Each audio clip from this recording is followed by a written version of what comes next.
اوہو اللہ فرما رہے ہیں یہ مجھے جو رب کہے گا پھر اس کے تقاضوں کو پورا کرے گا، میرے حرام کو حرام سمجھے گا، میرے حلال کو حلال سمجھے گا۔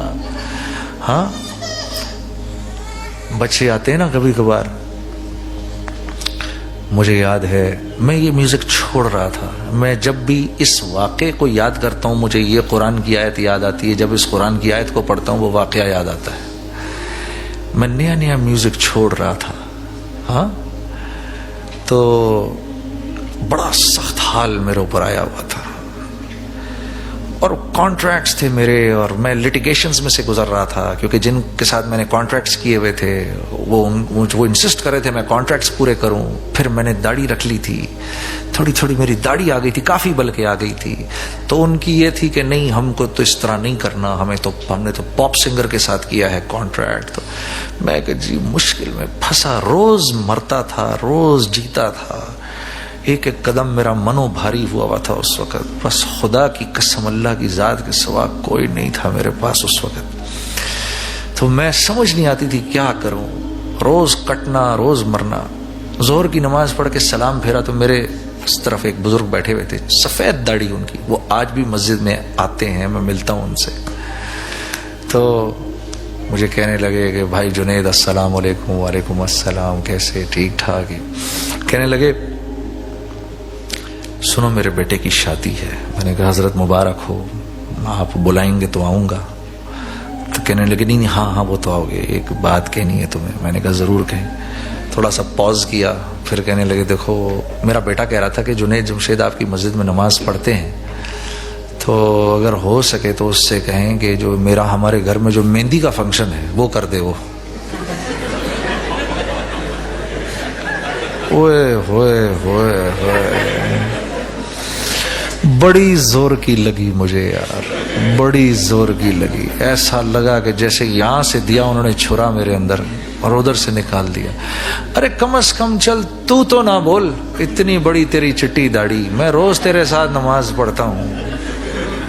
اچھا جب اس نے یہ بولا نا، انہوں نے یہ بولا نا، تو میں تھوڑی دیر کے لیے میری بہنوں جم گیا، جیسے جم نہیں جاتا آدمی، میں جم سا گیا ایسے، جیسے بالکل ٹکٹکی باندھ کے ان کو دیکھنا شروع ہو گیا کہ یار واقعی انہوں نے یہ بات کہی ہے مجھے۔ تو انہیں ایک دم احساس ہوا کہ یہ وہ کیا کہہ گئے، اللہ والے تھے، ہاں یہی اللہ والوں کی شان ہوتی ہے، ایک دم اپنی غلطی کر کے فوراً ان کو احساس ہو جاتا ہے، ان کو ایک دم احساس۔ مجھے کہنے لگے اوہ مجھے معاف کر دو یار، مجھے معاف کر دو، مجھے نہیں کہنا چاہیے تھا، بس کیا کرتا، اکلوتا بیٹا ہے، یہ کہا انہوں نے، اکلوتا بیٹا۔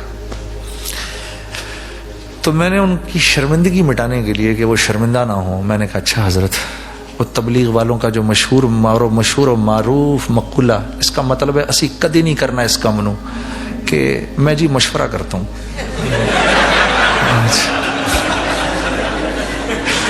بھول جاؤ، کوئی آپ کو تبلیغ والا یہ کہنا جی میں آپ کو مشورہ کر کے بتاتا ہوں، بھول جاؤ، اس نے کبھی نہیں کرنا اس کام کو۔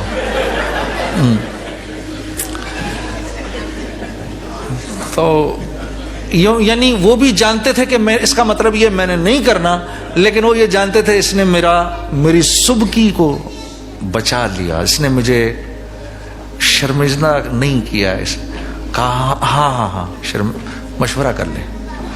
اور میں گیا حافظ عبدالرشید صورتی صاحب کے پاس، میں نے جا کر کہا حافظ صاحب یہ ہوا میرے ساتھ۔ تو ایسے ان کی گردن ایسے نیچے چلی گئی۔ میں اس زمانے میں ان سے جڑا کر، آج بھی ہمارے کراچی کے امیر ہیں تبلیغ کے، اس زمانے میں تو بہت میرا خیال رکھتے تھے، ہر بات ان کے سامنے جا کر رکھنی۔